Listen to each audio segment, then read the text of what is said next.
Nós vamos falar então, o Ministério da Mulher, o verdadeiro, pode passar para mim, linda, o verdadeiro Ministério da Mulher é ser mãe. Deus, quando disse ao homem assim, crescer e multiplicar e encher a terra, ele falava ao casal. Isso prova que era impossível ao homem fazer isso sem quem? Sem a mulher. Inclusive, quando Deus fez a promessa a Abraão de que faria dele uma grande nação, Abraão tinha como esposa uma mulher que não tinha genealogia anterior e sem perspectiva de deixar herdeiros. Porque se procurarem na Bíblia não fala nada de genealogia de Sara. E ela era estéril. Então também não haveria futuro, não haveria descendentes da parte dela. Mas Deus incluiu Sara na promessa que fez a Abraão.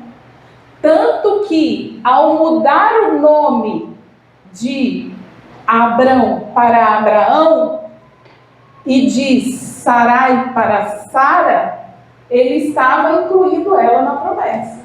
E a partir dela é que se cumpriu a promessa feita a Abraão. Aí deixa eu falar uma coisa para vocês. Qual a maior realização que pode superar para uma mulher a realização de ser mãe, igreja? Especialmente a mulher. Me diga, quantas mães tem aqui? Basicamente, se não são as jovenzinhas, todas as mulheres que não são jovenzinhas são mães. Qual a maior realização que pode superar na vida de uma mulher a realização de ser mãe? Fala para mim, Lilian. O que você acha que pode superar? Que você diga assim, não, melhor do que ser mãe foi ter acontecido isso aqui na minha vida. Existe chance, Mônica? Você lembra de alguma coisa que você possa dizer assim, não, ser mãe foi muito bom, mas isso aqui, muito obrigada, eu esqueci o meu. Mas melhor do que ser mãe do Gabriel foi isso aqui.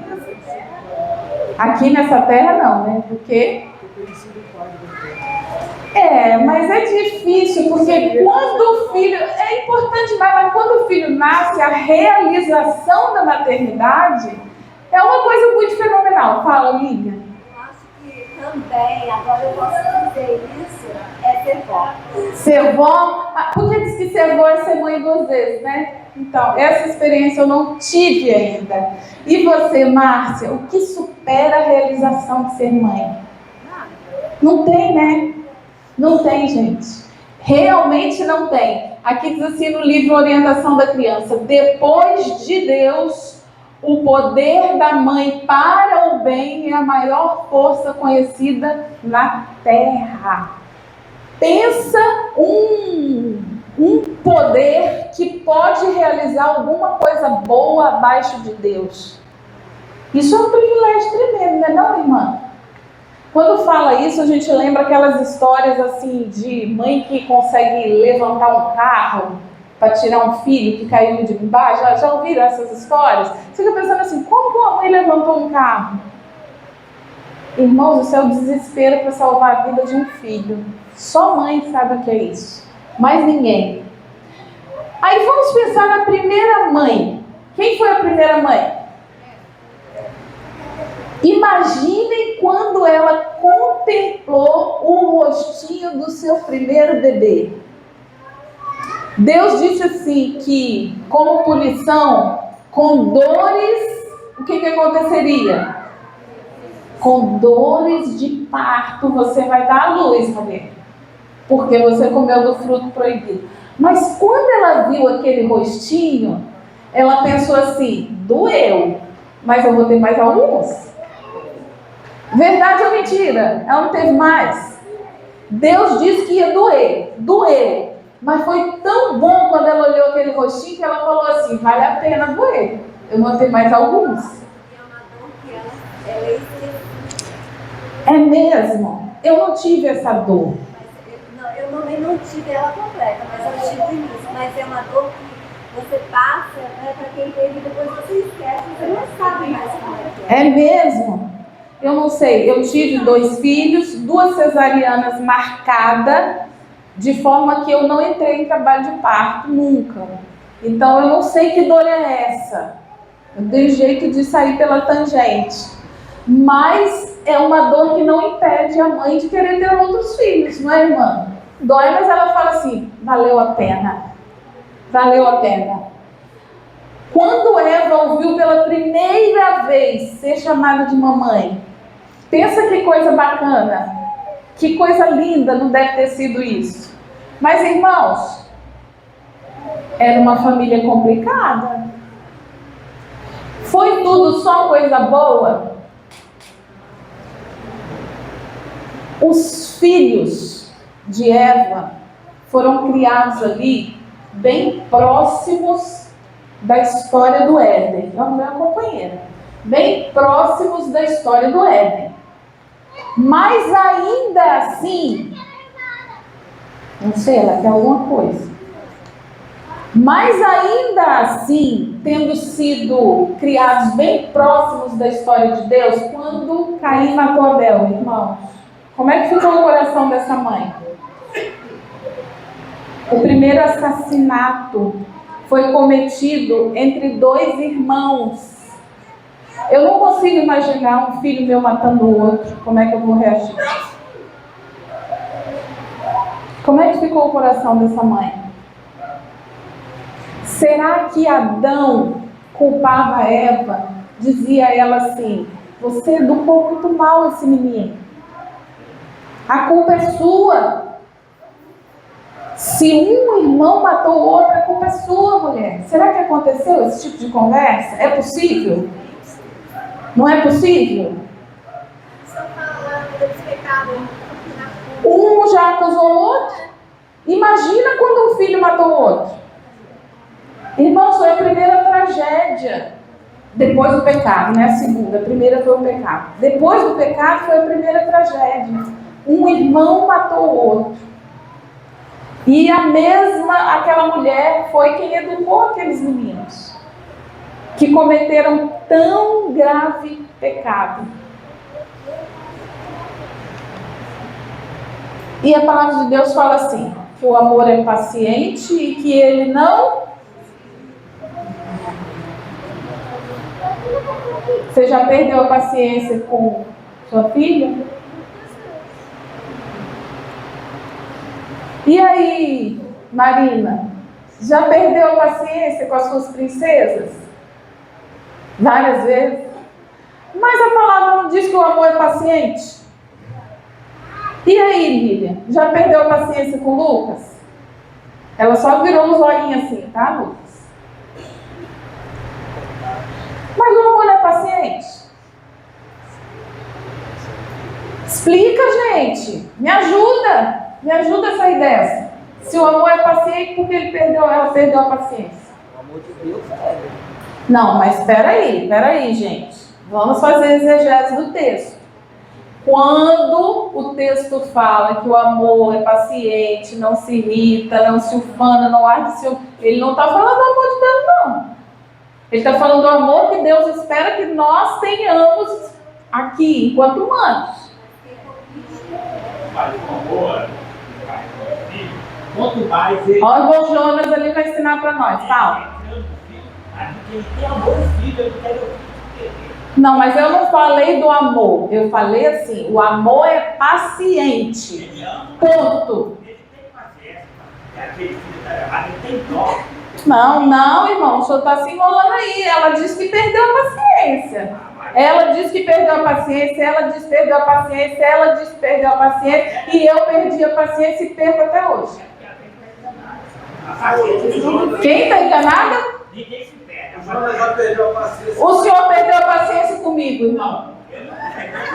O senhor não me ama, o senhor perdeu a paciência comigo, essa é a realidade. Olha, eu não te amo, sim. Amo porque eu me vou.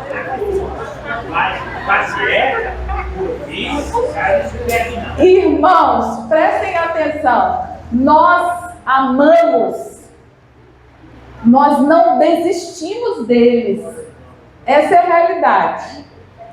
A gente não perde a paciência só no sentido de não desistir deles. A gente não perde a paciência de esperar que eles vão entender, vão mudar, vão se converter, vão ser obedientes, não vão se rebelar. A gente não desiste deles. Mas diz aqui também o texto que o amor não se irrita. E aí, irmã, eu esqueci o seu nome. É a senhora mesmo, não olha para o lado não. Como é que é o seu nome que eu esqueci? Irmã Luzia, já perdeu a paciência com seus lindinhos aí? A paciência não, já se irritou? Já? Mas o amor não se irrita, irmã.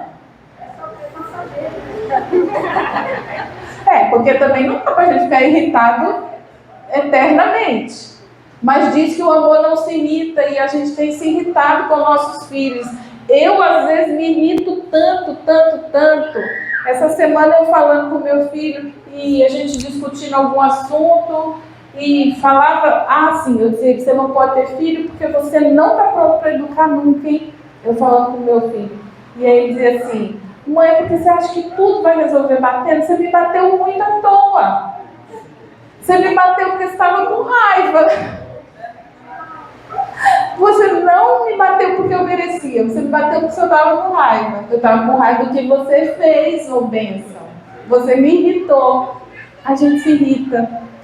Agora é um fato, a gente precisa aprender, irmãos. A gente precisa aprender esse amor aqui. Porque Deus diz que o verdadeiro amor não se irrita. E Ele é paciente. Isso prova que a gente não aprendeu. Olha aqui, atividades diárias que irritam qualquer mãe. Pegar aquela criancinha chorona, botar ela para tomar banho e ela espernear. Pensa que coisa que irrita a mãe. Meus filhos hoje são homens, mas já foram bebezinhos. Irrita a mãe. Olha essa frase aqui. Existem 2 tipos de mães. As que assumem que perdem a paciência e as que fazem o quê? Mentem, falam assim, eu nunca perdi a paciência com meu filho. Mentirosa, irmã, você já perdeu a paciência. Nós precisamos aprender de Deus. A nossa vida, a vida dos nossos filhos, ela é a mistura da responsabilidade pessoal com as heranças. Pensem comigo, qual foi a herança que Adão e Eva deixou para seus filhos e para nós até hoje? Foi ou não foi isso aqui? Quem é que não herdou isso aqui? Quem levanta a mão? Pode levantar a mão, por favor. Quem não herdou isso aqui, Herança. Vamos pensar, qual foi a herança que Jacó deixou para seus filhos? Percebem na história dele uma continuidade do engano? Seus filhos enganando ele, seus filhos enganando outros. Então nós somos a mistura da responsabilidade pessoal, nossas escolhas, nossos atos e também comportamentos herdados de nossos pais, de nossos antepassados. Isso faz o que nós somos hoje, o que os nossos filhos são. Quem aqui olha para o filho e vê reproduzido perfeitamente algum defeito de caráter? Só meu marido. Só nós passamos a nossos filhos nossos defeitos de caráter. Deu eles, o resto da igreja é uma bênção. Ninguém reproduziu defeito de caráter nos filhos. Que bom que Marina e o Marcos não te passaram nenhum comportamento ruim. Viu, Bruna? Coisa boa. Márcia não te passou nada que é ruim. Irmã, a gente vai brigar com os filhos. Você parece com seu pai. Aí o outro, você parece com a sua mãe. Reproduziu, né? Fala, irmã Luzinha. É isso. A Bruna tem um monte de coisa que ela faz, igual a irmã falou aqui, que é exatamente a reprodução perfeita do mau comportamento da Márcia. Entendeu? Igualzinho aqui, nós temos justiça própria até hoje, igual Adão e Eva tiveram, nossos filhos têm herdado comportamentos errados que nós praticamos e eles ou copiam, reproduzem porque copiam, ou de fato algumas coisas até herdaram mesmo. Entendeu? mais irrita na gente. Você, Você tem noção que você está vendo você ontem. Isso aqui sou eu, né? E ele só faz isso porque eu fiz. Eu vou dizer para você, Lília, que isso não é nem que irrita, é que isso mata a gente por dentro. Isso entristece, isso dá uma angústia de alma tão grande, é tão triste, porque a gente quer o melhor para os nossos filhos. A gente almeja para a vida deles tudo de melhor. E quando a gente vê que eles herdaram coisas ruins, não só coisas boas, isso mata a gente por dentro, né? Então, aqueles que ainda vão se casar, é muito interessante. Olha para a sogra, olha para o sogro, né? Você já vai conhecer o futuro do seu esposo ou da sua esposa. E aí você decide se você quer isso para você. Não é verdade? Aí você decide. Não dá para esconder aquilo que a gente é. Olha esse texto aqui, olha. Ele está no Lar Adventista. A responsabilidade repousa especialmente sobre a mãe. Ela, de cujo sangue a criança se nutre e se forma fisicamente, comunica-lhe também influências mentais e espirituais que tendem a formar-lhe a mente. Irmãos, isso é muito profundo. Nós comunicamos aquilo que vai formar a mente dos nossos filhos e também aquilo que vai formar o espiritual deles.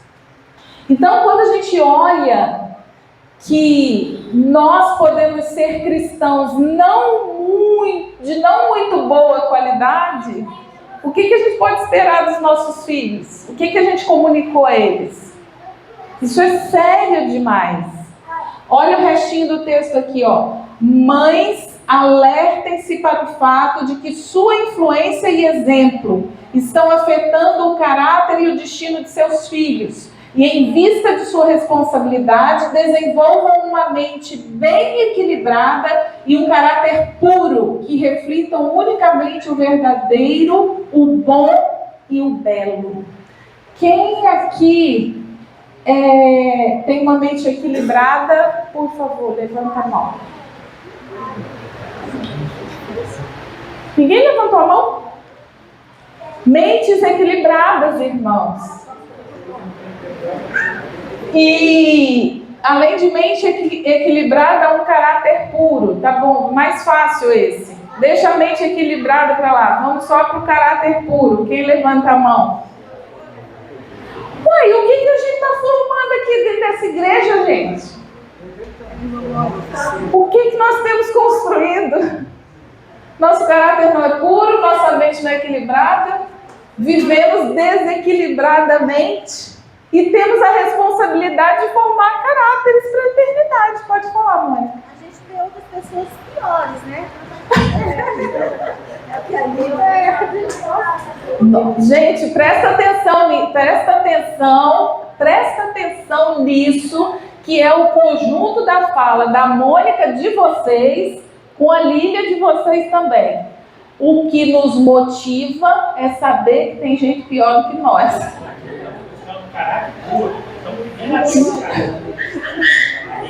Esses dias eu estava dando aula para uma turma, era do 2º ano. Gente, escuta aqui. Eu fui dar aula, irmãos, uma turma do 2º ano atrás, eu fui substituir 2 dias porque a professora saiu. Aí no primeiro dia foi uma paz, assim. Mas no outro dia chegou um menininho, desse tamanho assim. Mas a menina me fez tanta raiva, que eu queria matar a menina. Aí, mas eu peguei pesado com ela, mas ela não tinha jeito, terrível. Depois eu falei assim, meu Deus, que pessoa desequilibrada que eu sou. E aí eu cheguei a pedir perdão a Deus, eu falei, não tô bem. Porque assim... Não tô bem, é ótimo. De tanta coisa. Aí eu falei, não, a pessoa não tá vendo desse jeito. Mas eu fiquei com essa vontade, eu fiquei respeitando. Mas não liga, porque o que te motiva é saber que tem gente mais desequilibrada do que você. Gente, essa é a nossa realidade. Só que nós estamos formando caráteres. E para a eternidade. Disso depende a Aline, depende o Lucas, depende a Bruna, depende de todos os jovens que estão aqui. Daquilo que nós somos. Pensem nisso. As mães modernas, irmãos, como são as mães modernas? Geralmente não tem tempo para nada. Como é que vai formar caráter para a eternidade se não tem tempo para nada? Não consegue educar, não consegue ensinar, não consegue instruir. Como é que vai formar caráter, irmãos? Eu vou dar assim, 2 testemunhos aqui, um testemunho envolvendo meus 2 filhos, só bem por alto. O meu filho mais velho, o Igor, quando ele nasceu, eu não tinha conhecimento dessa bendita fé. O meu filho nasceu dentro de uma creche, praticamente. Eu já tinha escritório de contabilidade. Ele nasceu e já foi logo enviado. Não mamou nem 6 meses, porque eu não tinha tempo de amamentar ele por 6 meses. Então, antes disso, com 4 meses, ele já estava na creche. Quando o Iago nasceu, aí eu já estava entrando no conhecimento dessa verdade. Aí eu já trabalhava, mas aí a gente contratou uma senhora de idade que foi morar lá em casa praticamente. E aí ela cuidava do Iago, mas já dentro da nossa casa. As 2 formas foram erradas. As 2 formas. Nenhuma das 2 foi correta. Tem muita gente que fala comigo quando eu falo sobre esse assunto, que é muito fácil hoje eu falar, porque eu fui uma mulher que fui me dedicar ao trabalho, fui estudar, fui fazer tudo aquilo que hoje muitas vezes eu quero condenar na vida de algumas mulheres no discurso, tá? Não pessoalmente condenar a vida de ninguém, mas na minha fala muitas vezes isso condena. Irmãos, eu fiz, mas eu não sabia. Eu pago a conta até hoje. Fiz, mas não foi o melhor. E o Igor, que nasceu praticamente na creche, é muito pior o resultado na vida dele do que na vida do Iago. O Iago ainda foi criado em casa, já praticamente nascendo dentro dessa fé. Ainda que tinha uma senhora que ficava lá em casa, mas era uma senhora de idade adventista que nós contratamos. E aí ela tinha aqueles princípios que nós tínhamos, ainda era um ambiente mais controlado e melhor. E eu já me dedicava mais a ele. Então a vida dele é hoje muito diferente da vida do Igor. Muito diferente, irmãos. O preço que eu pago no meu coração de mãe, vocês não têm ideia. Eu voltaria lá atrás, se eu tivesse a oportunidade, eu faria tudo diferente com o conhecimento que eu tenho hoje. E aí eu choraria muito menos hoje também. Entendeu? Eu choraria muito menos. Então aquelas que pensam assim, eu quero ser uma mulher de sucesso primeiro. Eu não quero me dedicar a ser mãe. Elas não entendem isso daqui. Lá na frente elas vão chorar muito. Elas vão chorar muito. Eu choro muito hoje, irmãos, no pé da cruz. Choro muito. Queria voltar lá atrás para poder fazer diferente. Hoje nós conversávamos lá na classe com os jovens e falávamos, olha só que interessante. A lição fala que Deus prepara o paraíso que nós vamos receber de volta, não é verdade? Não é disso que a lição fala? E aí lá nós conversávamos com os jovens. Qual é o jovem na idade ali de 16 a 20 e poucos anos que hoje considera que a coisa mais importante é ter o nome escrito no livro da vida? Nenhum, irmãos. Nenhum. Qual é o jovem que pensa assim, olha, como eu quero receber de Deus esse paraíso que está sendo preparado? Conversávamos, eu quero, mas não agora, não é o que eu estou preocupada agora. Lógico que eu quero ir para o céu, eu estou aqui porque eu quero ir, mas eu estou preocupada com isso agora? Não. Não é isso, Lucas? É a realidade. É a realidade. Falávamos com eles, o Espírito de Profecia fala que a maior parte dos jovens vai acontecer o que com eles? Vão se perder. Aí, deixa eu dizer uma coisa para vocês. Se lembram do hino que nós cantamos para iniciar o culto? O hino 241, ele falava de quê? Vindo sombras escuras nos caminhos teus, ou não te desanimes, canta o hino a Deus. Cada nuvem escura, um arco-íris traz, se teu coração estiver em paz. O que isso tem a ver com o ministério de ser mãe? O que isso tem a ver com o ministério de ser mãe? Tudo! Tem alguma mãe aqui que já não passou por sombras escuras por causa do filho? Tem alguma mãe aqui que o coração já não sangrou, já não doeu, já não chorou, já não sofreu? E ainda sofre e chora com medo do que pode acontecer a cada dia, a cada momento na vida deles? Não tem um coração de mãe que não sofre, irmãos. Sabendo que a maior parte dos jovens da igreja, não é a maior parte dos jovens do mundo, a maior parte dos jovens da igreja vão se perder. Como fica o seu coração de mãe tendo um filho jovem? Será que o meu filho vai se perder? Será que o meu filho vai ser um desses que vai ser deixado para trás?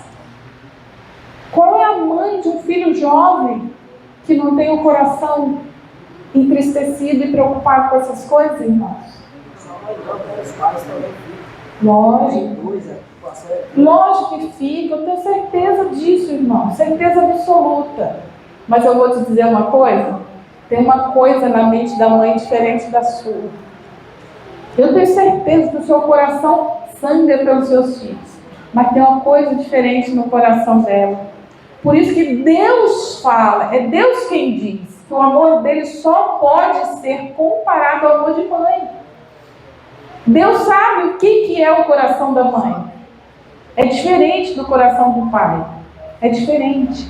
E as mães modernas, elas não entendem isso, elas não têm tempo para isso, elas não se dedicam a isso, elas não estão preocupadas com isso, irmãos.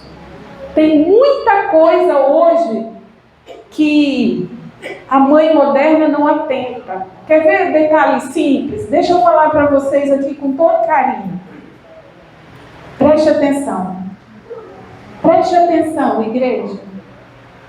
Às vezes a gente chega na igreja e vê uma criancinha pequena, não tem dinheiro para comprar. Quem comprou foi a mãe, que é crente da igreja há 20 anos, 10 anos, 5 anos.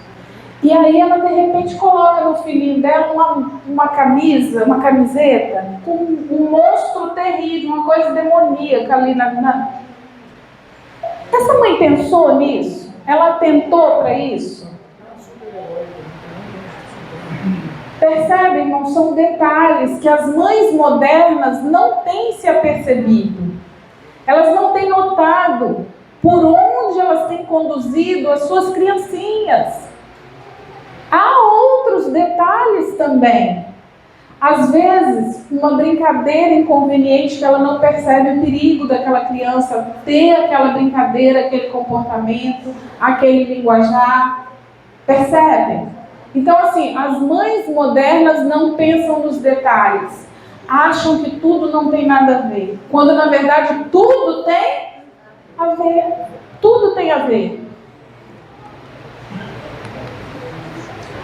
Existe uma doença hoje, uma doença, tá? Classificaram como doença. Inclusive, nós vamos falar dela mais profundamente, sobre a origem dela e o fundamento dela, quando nós voltarmos aqui, se Deus permitir, me trouxer pelo Departamento de Saúde, porque esse assunto está dentro do Departamento de Saúde. Mas só pincelando, alguém aqui já ouviu falar em um transtorno que se chama TOD? Já ouviram falar? Muitos. O que diz esse transtorno?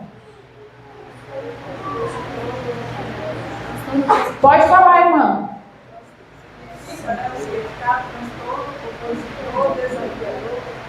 Sim, e o que é que esse transtorno, segundo a ciência, faz na criança?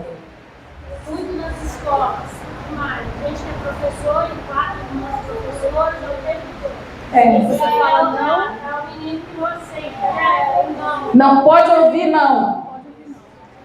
Tudo que é pirraça, que é tristeza, que é bagunça, tudo que não presta que aquela criança faz, Ela tem TOD.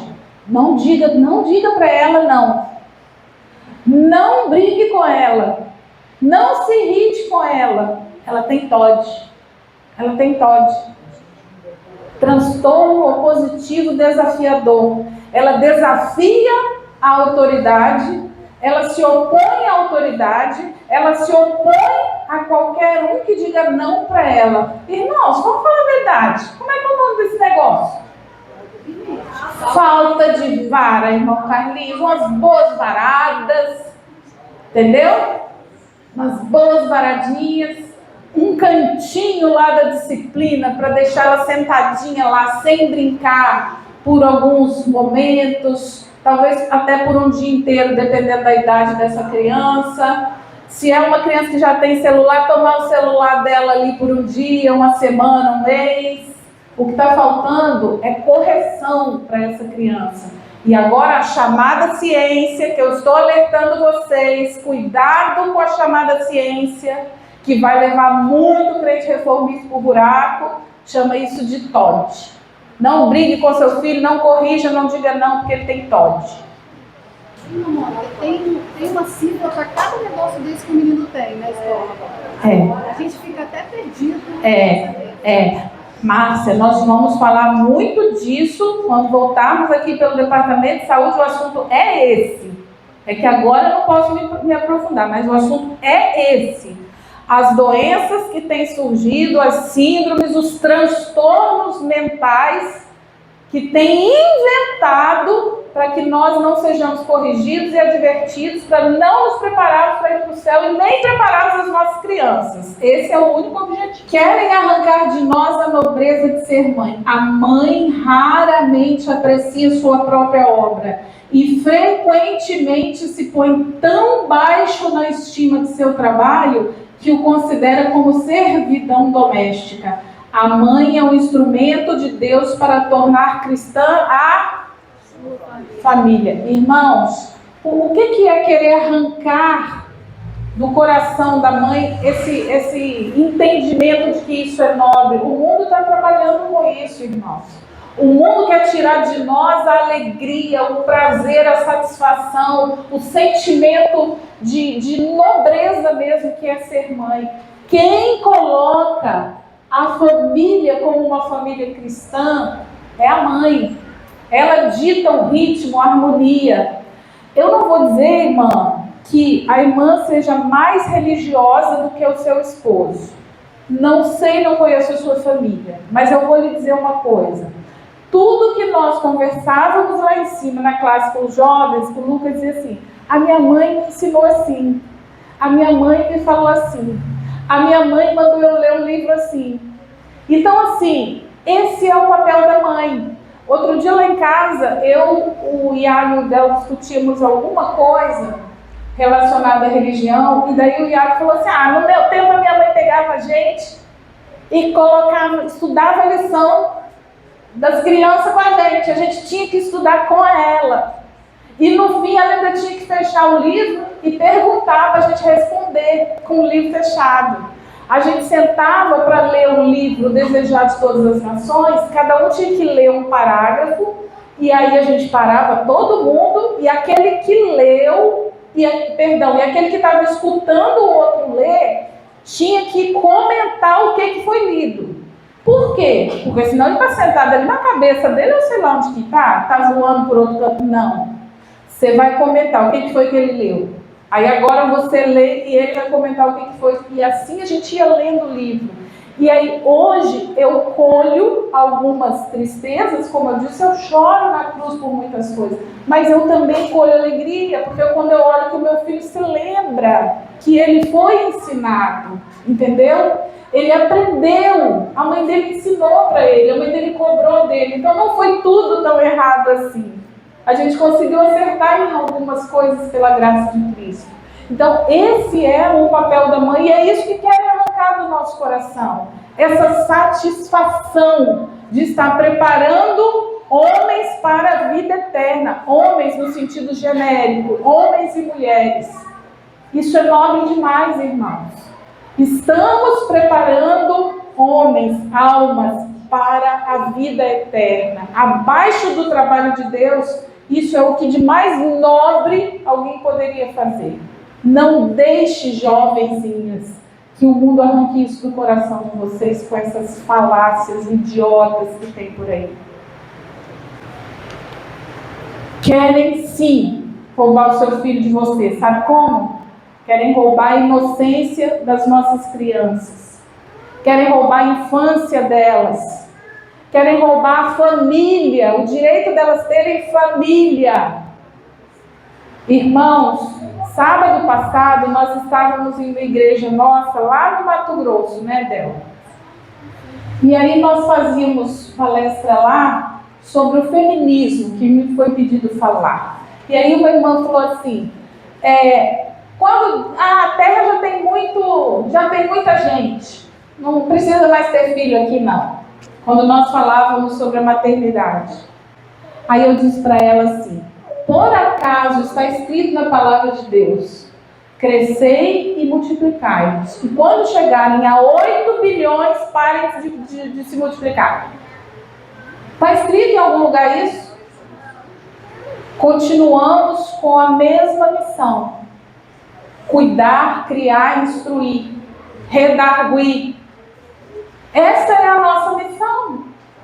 Essa é a nossa missão para com os nossos filhos. Não permitir que roubem a infância, a família, a alegria, a pureza e a inocência das nossas crianças. Não podemos permitir que isso aconteça. E eu vou dizer uma coisa para vocês. Eva, com certeza, errou em muita coisa. Errou. Todos nós erramos. Eu errei em muitas coisas. Eu acredito que todas que são mãe aqui erraram em muitas coisas. Mas a gente não pode desistir. A única esperança é aqui, ó. É a família, irmãos. E eu vou dizer uma coisa para vocês, irmãs que são mães. Mais do que nunca chegou o momento de nós levantarmos um exército de mães, de mulheres, para protegermos os nossos filhos, as nossas crianças, a nossa igreja. Chegou um tempo que não dá para a gente perder tempo com bobagem, com brincadeira, com falácia, com fofoca, com besteira, com nada disso. O diabo está pegando pesado. O diabo está pegando pesado para arrancar de nós as nossas crianças, os nossos jovens e até adultos. E se a gente não perceber isso, se a gente não largar todas as diferenças, considerar tudo como de menor importância e formarmos um exército para proteger, abrindo mão de muita coisa sim, porque agora o que importa é isso. Se na tua cabeça passa a ideia de que qualquer problema no teu casamento pode destruir ele, desista dessa ideia em nome de Jesus, porque a tua família precisa desse casamento. Seus filhos precisam do seu casamento para chegarem ao céu. Não desistam disso. O diabo está pegando pesado. A gente precisa abrir o nosso olho para isso. E o último texto. Existe um Deus em cima no céu, e a luz e glória do seu trono repousam sobre a fiel mãe, enquanto ela se esforça por educar os filhos para resistirem à influência do mal. Deixa eu perguntar uma coisa aqui no meio do texto. Como é que nós podemos instruir nossos filhos a resistirem à influência do mal, se nós, primeiramente, não fizermos isso na nossa vida? Se você não está lutando para resistir à influência do mal, como é que o seu filho vai aprender a resistir à influência do mal? Nós temos que viver para dizer para eles, fugir da aparência do mal. É o único jeito, irmão. Nenhuma outra obra se pode comparar à sua em importância. Ela não tem como o artista de pintar na tela uma bela forma, nem como o escultor de cinzelá-la no mármore. Não tem como o escritor de expressar um nobre pensamento em eloquentes palavras, nem como o músico de exprimir em melodia um belo sentimento. Olha essa última linha desse texto, gente. Presta atenção em nome de Jesus. Cumpre-lhe com o auxílio divino gravar na alma humana a imagem de Deus. Sabe lá o que é essa responsabilidade? Cumpre a mãe gravar na alma de um ser humano a imagem de Deus. Quando, se nossos filhos não estiverem lá em muito, quem é que pode ter falhado? Em muito, pode ser que a falha seja nossa. É muito sério. É muito sério. Pegar uma criancinha como aquela ali que está no colo da irmã e gravar na alma dela a imagem de Deus, sabe lá o que é isso, irmã? O tamanho dessa responsabilidade, a gente precisa levar isso muito a sério, irmãos. Na roupa que a gente compra para as nossas crianças, na brincadeira que a gente deixa eles brincarem, especialmente às vezes no dia sagrado do sábado. Eu digo para vocês, quando nossos filhos, que estão sob a nossa responsabilidade, transgridem o sábado, nós estamos transgredindo o sábado. A transgressão é nossa, a responsabilidade é nossa. E às vezes tem pai, tem mãe que dá bola para a criança brincar no sábado, que dá um carrinho, que dá um brinquedo, se tiver uma piscina perto, que bota o calção para ele mergulhar. Irmãos, isso é sério, isso é solene. Isso é solene. A responsabilidade é sua. Fala aqui porque você fala mais baixinho. A irmã citou a questão da criação, né, dos filhos, sobre a questão do sábado. Eu lembro que na minha época, não faz tanto tempo assim, né? Na minha época, Mas gente, ele tem 19 aninhos. Mas quando eu tinha uns 6, 7 anos, 5 anos, a minha mãe nunca deixou, em questão do sábado, eu brincar no carrinho. Eu lembro que até não muito tempo, ela falava, ó, dia de sábado não pode subir em árvore, não pode pegar fruta, não pode fazer isso, não pode fazer aquilo. Então assim, eu sempre carreguei isso, sempre ficava na minha cabeça, não, dia de sábado não pode subir em árvore, não, dia de sábado não pode fazer isso. Aí ainda quando era pequeno, que tinha os carrinhos, né, ela sempre falava, ó, hoje isso aqui fica no guarda-roupa e você vai fazer tudo, menos brincar e menos fazer isso. Hoje é dia do Senhor.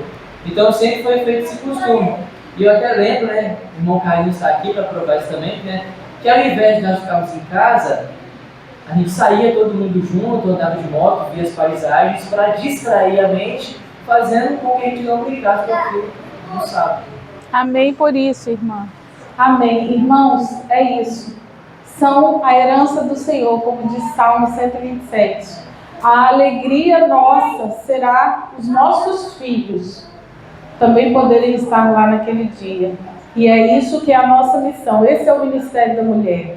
Não é ser expoente, não é ser uma grande qualquer coisa na sociedade, mas é conseguir gravar na alma de seres humanos a imagem de Deus. Esse é o verdadeiro ministério da mulher. Que Deus nos abençoe para isso. Amém?